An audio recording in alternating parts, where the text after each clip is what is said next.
KPCC തീരുമാനത്തെ സന്തോഷപൂർവ്വം സ്വീകരിക്കുന്നുവെന്ന് party നേതൃത്വത്തിനെതിരെ വിമർശനമുന്നയിച്ചതിന് പിന്നാലെ സസ്പെൻഷൻ നടപടി നേരിട്ട മുതിർന്ന കോൺഗ്രസ് നേതാവും തൃശൂരിലെ കൗൺസിലറുമായ ലാലി ജെയിംസ് സസ്പെൻഷനെ ഭയപ്പെടുന്ന ആളല്ല താനെന്നും അവർ പറഞ്ഞു.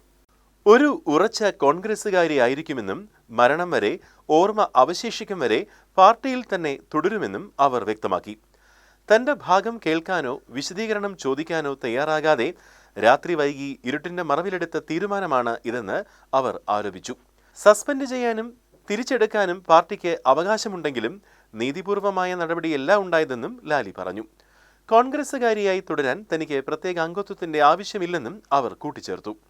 പാർട്ടിയിൽ പ്രതിസന്ധി ഉണ്ടാകുമ്പോൾ മറ്റ് മുന്നണികളിലേക്കോ പാർട്ടികളിലേക്കോ ചേക്കേറുന്ന സ്വഭാവം തനിക്കില്ലെന്ന് അവർ പറഞ്ഞു.